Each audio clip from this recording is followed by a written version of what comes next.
Hi, everyone. Thank you for tuning in for this CHAMP series. My name is Dr. Will Benson. I'm a pediatric physical therapist here at Anna Shaw Children's Institute, and today we're going to be talking about early gross motor development. So, kind of a breakdown of what we're going to be talking about today. We have it kind of broken up into chunks of that first year of life, so 0 to 3 months, 4 to 6 months, 7 to 9 months, 10 to 12 months, and then we'll look at a bigger gap between 12 and 18 months, and then we'll talk about a couple skills that you should start to see around that 2 to 5 years range. But before we get into any of that, let's talk about what are gross motor skills. So, gross motor skills are the abilities required to control the muscles of the body for large movements such as crawling, walking, jumping, running, and more. They also include higher level skills such as climbing, skipping, and throwing and catching a ball. Now, we also have to think in the infant, this is going to look a little bit different even before they start learning how to crawl. I do want to make a quick note about prematurity in gross motor development. So infants are considered preterm if they're born before 37 weeks gestation. And in those infants that are a little bit early, you can expect to see some motor delays equivalent to how early they were born, meaning that if you have a 5-month-old, but they were born 2 months early, we would really expect them to be able to perform more of those 3-month skills. And then we do carry that age adjustment up until they are 24 months chronological age, so 2 years from the day they were born. All right, so let's get into that early development. We can think about that first year of life in quarters. So in that first quarter, they should start to develop head control. That second quarter, we're going to be looking at their floor movement. Third quarter, we're going to look at quadruped mobility, which is just a fancy term for they should be able to get onto the hands and knees position. And then that last quarter of that first year, we're going to start looking at upright movement. So in that 0 to 3 months range, typical gross motor development that we will expect to see is physiological flexion. So when they're first born, that just means that you want to see a baby nice and tucked up. Their arms are going to be in close to their chest, same with their knees. However, when they're first born and even through the first months of life, most of their movements are going to be reflexive, meaning that they'll have some kind of sensory input and then the motor response will happen whether or not they're really controlling that movement or not. So a good example of this is this picture right here. When you put your finger in a baby's hand, they close down on that hand or on that finger, but that's a reflexive movement. So some other things that you should start to expect as they get a little bit older, closer to that 3-month range, is when they're in tummy time, they should start being able to turn their head side to side. They should be able to keep their head in the middle, and then you might start seeing them roll from their back onto their side. Now, some red flags that we look for early on in a baby's life is a lot of arching or extension, meaning they keep their extremities, their arms and their legs straight. Kind of like we just talked about, we really expect babies to be nice and tucked up. So if you see them arching or extending, that's typically a sign that there is some kind of distress going on. And we also look for a head preference. So whether or not they keep their head tilted to one side, if they're rotating to one side, because this can cause problems later on in development when they start learning how to roll, when they start learning how to crawl, and it can also make flat spots on baby's head. So another red flag is a lack of head control by 4 months of age. So some of my tips and tricks to kind of promote development in this early stage of life, we want to swaddle babies into flexion. So getting their knees tucked up, getting their elbows and their arms tucked up when you swaddle them. And then when they get a little bit older, when they're on their tummy, if you notice they're not actively moving their head side to side, getting their attention either with your face or with a toy and taking it side to side while they're on their tummy just to encourage them to follow that movement. And then to promote head control, you can practice pulling to sit. So when baby is laying on their back in front of you, grabbing their hands and pulling up into a sitting position. Initially, closer to that 0 months, 0 to 1 months, you'll see them kind of lag their head behind. But as they get closer to that 3 to 4 months age, they should be able to hold it in the middle. If baby is having a hard time with this, instead of starting at the hands, you can start at the shoulders to bring them into sitting. And as they get proficient with that, moving down to the elbows and then finally down to the wrist and hands. All right, so now moving on to 4 to 6 months. There is a really big development happening in this time. So we're going to see a lot of skills starting to emerge. So around that 4 month age, we should start seeing baby when they're on their tummy, pushing up onto their elbows and looking around. Now, when they're on their back, we should start seeing them bringing their hands to the middle, whether they're playing with toy, touching their hands together, or just resting with their hands on their chest. Closer to that 5 month age, we are going to see them start reaching while they're on their elbows. So when they're on their tummy and they've mastered the skill of propping up on their elbows, you should be able to see them kind of weight shifting to one side and then reaching out with the other hand to grab stuff. And then you'll also start to see them pushing up onto straight arms versus on their elbows. Also around that 5 month age, you should start to see baby rolling from belly to back. That's the typical rolling pattern that we see first, is when they're on their tummy, they move to their back, because a lot of babies don't really like to be on their tummy. But that's not always the case for all babies. Some babies might learn how to roll from back to belly first. You should also start seeing them get hands to feet. You might see some early signs of this earlier on, like around 4 months. They typically will grab towards their knees first and then lower down on their leg, then their ankles, then their feet, before they start actually bringing feet to mouth, which is a really important skill for them to learn more about their body and how everything's connected.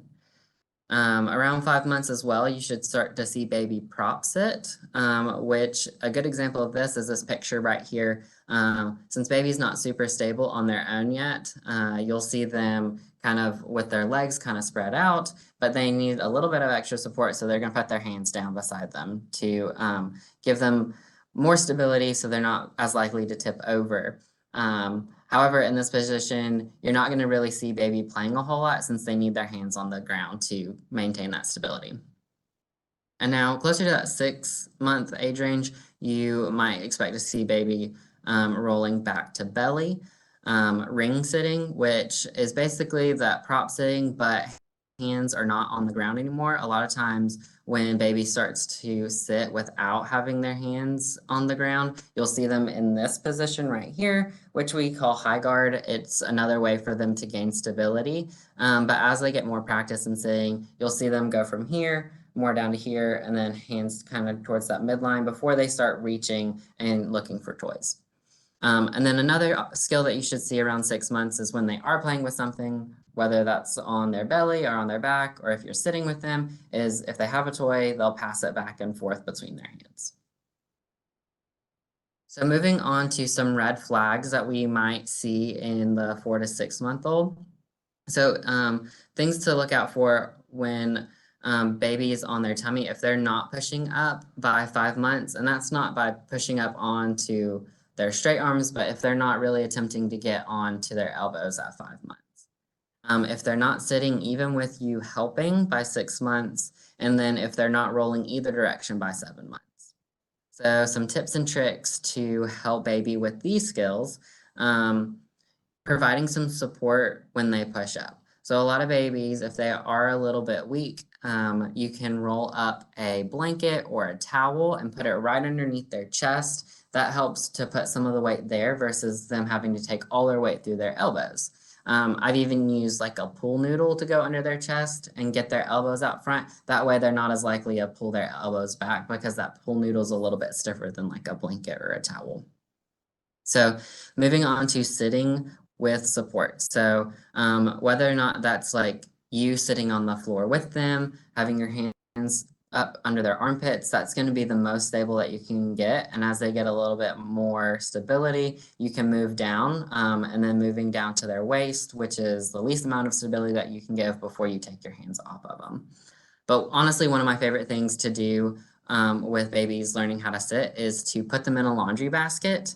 you can put them in there with pillows and blankets so that if they do tip over, they're not going to bump their head or anything. But it does give them a way to figure out how to sit and play by themselves. And if they do fall over, then it gives them something to kind of push off of other than the ground to get back into that sitting position.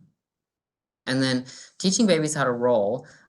A lot of times I will get a toy when they're on their belly and have them track it with their eyes over to one side. And then as you kind of go around their head with it, they'll flip over onto their back. Now, it is worth noting that most babies, when they do roll the first time, it's by pure accident. And then as they get more proficient with it and it happens several times, they figure out how to do it on their own. And then helping draw attention to their feet. Like I talked about a little bit earlier, it's a really important skill for them to learn more about their body. You can put socks on their feet that have little bells on them so that they're more interested in their feet, or putting those linkable rings on their feet, making the chain of those rings really long to begin with. That way they have something easy to reach for. And as they get a little bit better at doing that skill, then you can remove some of those rings so it gets a little bit harder and they have to reach a little bit further. All right, so let's go ahead and look at the 7 to 9 month old. So some typical skills that you should see during this time is army crawling. So crawling using their arms and their legs, but their belly is still on the ground. That is going to happen closer to that 7 month age. Independent sitting, you should start to see by 8 months, and that's going to be that mature sitting where they don't need any support. They're able to reach to grab toys and then bring them back to the middle. If they do fall over, they're able to push back up. And then closer to that 9 month age, you should start to see baby pushing up onto hands and knees, getting that belly off the ground, and then beginning pull to stand, meaning that they can go up to a furniture and start pulling up. Most of the time, you'll see this with their arms mostly, and their feet kind of just push off at the same time to get into standing, but it's definitely more of that upper extremity arm strength that they are requiring for that skill. So some red flags to keep in the back of our mind is if you're not seeing any forward progression by 9 to 10 months, meaning that if they're on their belly playing and you're moving toys and you're just not seeing them go forward at all. And then if they're not attempting to get on their hands and knees by 9 to 10 months as well, that's another red flag. And then if they're not trying to pull up to standing by 10 to 11 months.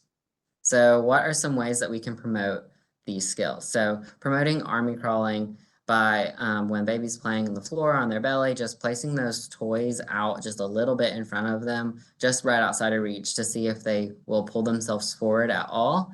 A lot of times you might see baby kind of reaching for it, bending their knees like they want to move, but they don't really know how to do it yet. So when they bend their knee up, if you just put your hand right up against their foot while it's bent, so that when they straighten it out, they have something to push off of and they can get a little bit closer to that desired toy. And then as you practice that, the hope is that they learn how to be able to push off of the floor instead of your hand.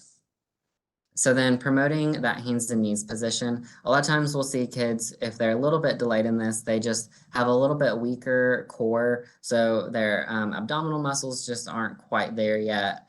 An easy way to promote this is to have baby on hands and knees over your thigh. So you're still supporting their stomach a little bit, but it's definitely challenging their shoulder strength, their hip strength, and then getting them to rock back and forward to kind of build all of that strength up before they start that forward progression. So tips to help babies learn how to stand. A lot of times if toys are left in the floor, and that's where baby is most of the time, then they're just going to be perfectly content to sit and play on the floor. But if we move all their toys up to an elevated surface, so like a little table or a coffee table or something like that, then all of a sudden everything that they want is going to be up higher. And so they're going to want to be up on their feet a little bit more. Another way that you can help with this is if they're sitting in your lap with their feet on the ground and then all their toys are up on the surface, then they can reach forward towards that support surface, whatever it is, the coffee table, and they can grab on with their hands and then pull themselves up. That's going to be a little bit easier than going all the way from the ground since they're already somewhat elevated in your lap. All right, so moving to 10 to 12 months, there's a good number of skills that baby learns during this time as well. So hands and knees crawling is probably going to happen pretty early on in closer to that 10-month age. And then this bear position or bear crawling is instead of being on hands and knees, baby gets onto hands and feet. Now, I will say that not all babies go through this phase where they're up on their hands and feet. Some of them go straight from crawling to standing and walking. So that one's kind of optional, but definitely if you're going to see it, typically between this 10 to 12-month age range. And then baby should have mastered that pull to stand by now, but they should also start learning how to lower down to the floor with control, meaning that they're not just letting go of the surface and falling down to their bottom. Closer to that 11 to 12-month range, we should expect to see baby cruising, meaning that when they're pulling up to standing, holding onto a support surface, they're able to take those sideways steps. And then pulling to stand via half kneel. I know that sounds like a lot of fancy language, but it's really not. So this picture down here is baby getting into a half kneeling position. So one knee is down on the ground and the other foot is propped up. So typically the progression is that they use both feet to kind of stand up, and then from there they are able to assume like a tall kneeling. So both knees are on the ground, but they're kind of up. And then you'll see them move into this half kneeling and then pulling up to standing. This basically just shows that baby's legs are getting stronger and they're able to use their legs a little bit more than their arms when transitioning to standing. And then closer to that 12-month age, we should start to see baby walking with assistance, whether that's holding your hand or with a push toy or something that will give them a little bit of stability, but we should start seeing that early stepping motion. So some red flags for 10 to 12 months. If you're not seeing baby hands and knees crawling by 12 months of age, if they're not cruising to either side by 12 months, and then if they're not able to lower down from standing by 13 months. So let's talk about some ways to promote these skills. So to have child crawl over obstacles, even if they're on their belly. So that's going to improve their shoulder, their hip, and their core strength, because if they have to crawl over something, they're going to have to push their belly up off the ground a little bit so that they can clear that obstacle and continue forward. Another way is just getting them to rock back and forth on their hands and knees to help build up that strength. Now, to encourage cruising, when baby's already standing, if they're playing with their toys and they're really interested in it, you can move that toy just outside of reach. Hopefully, they will reach for it. When they realize they can't get to it, then they'll start taking those steps. However, if baby still is not wanting to move their feet, what you can do is kind of support them at their waist, weight shift over that leg you want them to stand on, and kind of help them kick out that other leg to the side and then help them transition their weight over to the side. Now, learning how to lower down from standing. So a great way for this is when baby's pulling up to standing and they're playing, moving toys down towards the ground or even onto like a little bench so that they have to squat and hold that position, even if they're holding onto the support surface. That's going to help teach them how to bend their knees, get a little bit lower with control. So definitely easier if it's propped up on something elevated, and then harder if the toy's all the way down on the ground.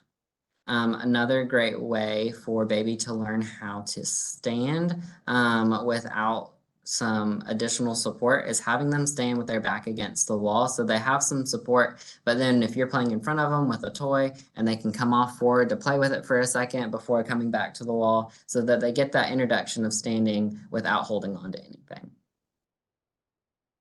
All right, so 12 to 18 months. This is the age that I like to call refine and shine because we don't really see a ton of new skills that emerge between 12 to 18 months. We should start seeing them improve their balance, their stepping, their strength, and their coordination.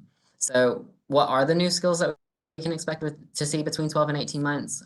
Independent walking is it's typical for kids to learn that anywhere between 12 to 18 months. So even if your baby is 16 months old and they're not walking by themselves yet, that's okay. They still have a couple months left to learn it before we start to get concerned. And then we also have creeping upstairs. So that's crawling up on hands and knees and then crawling down. We also might start to see them closer to that 18-month age, walking up and downstairs with some help, whether that's holding onto a handrail or holding caregivers' hands. I will say that stairs is a little bit of a tricky one to put an age on, just because it is highly dependent on the interaction that a child has with stairs. Meaning that if you live in a house that baby has to go up and down stairs all the time, you might see them learn the skill a little bit earlier versus if baby lives in a home that's one level without stairs to get inside and they don't really have any opportunities to practice it, it might be a little bit later before they learn how to do stairs. So really only one major red flag for 12 to 18 months, and that is if you're not seeing independent walking by like 16 to 18 months. Really, 18 months is the cutoff, but since you do have those early pediatrician visits, if you're not seeing them walking by 16, it might be a good idea to go ahead and start talking to your doctor, even if we don't get a pediatric PT referral until they're a little bit older. So, what are some great ways to encourage walking? Um, so, cruising between perpendicular and parallel surfaces. So, if baby is cruising along the couch and then you put up another structure kind of at like a right angle to that couch so that they learn how to navigate around corners, or even having them go all the way around like the coffee table so that they kind of have to figure out, oh, how do I get around this obstacle while I'm up and standing? Now, cruising between parallel surfaces is going to be a little bit harder. So that just means surfaces that are opposite from each other. So that if they're playing at the couch and then you move the toy over to the coffee table, they have to do a whole like 180 and then take a couple steps before they reach that support surface. So an easy progression for that is for the two surfaces to be close enough together that when baby turns around, they can immediately reach out, touch that next surface, and go to it there. And as they get a little bit better, a little bit stronger, you start moving those surfaces apart. And so baby has to take a couple steps before they get to that next surface. Another great way to start decreasing that support in walking is holding a shared object. So whether that is you are holding onto a blanket and baby's holding onto the other end of the blanket, or a hula hoop or something like that, that you're helping give them assistance, but they're not really holding on to you.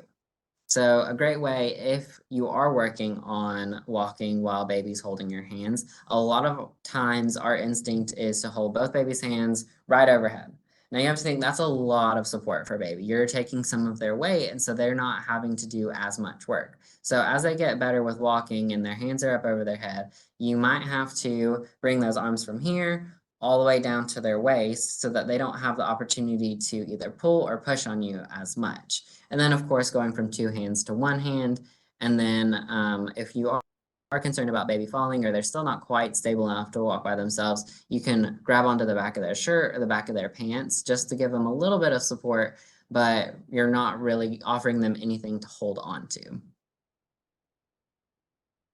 So, some honorable mentions between 2 and 5 years of age. I call these honorable mentions because they're very specific play-based skills that you start to see kids develop when they're interacting with their peers. All the skills that we've talked to up until this point are the skills that are typically needed for day-to-day activities like walking and getting around. So between 2 to 3 years, you should start seeing kids jump, kick a ball, throw a ball, and running. And when I say running, I don't mean fast walking. I mean like a true run where they get both feet up off the ground. So around 4 years of age, we can expect kids to gallop. And then around 5 years, we should start kids being able to balance on one foot, whether that's to help put on socks and shoes or to kick a ball for like a long distance. And then around 5 years as well, we should start seeing baby catch a ball with just their hands. So maybe closer to that 2 year mark when you throw a ball, baby or child might present their hands and then trap that ball against their chest. But at 5 years, they should be able to catch it straight between their hands. And then between 5 and 6 years, they should be able to start skipping. We typically include it as like a preschool test so that by the time that they should be school age, they're able to start skipping. So now, if you are concerned about your baby's gross motor development, definitely bring it up with your pediatrician. Even if they're not specialized developmental pediatricians, they should still have an idea of what milestones babies should be meeting. And it can always be scary to, voice those concerns. However, if you are concerned, don't be afraid to advocate for you and your child, and ask for a pediatric PT referral. So if you're interested, here are my references. But that wraps it up. So thanks for joining us today.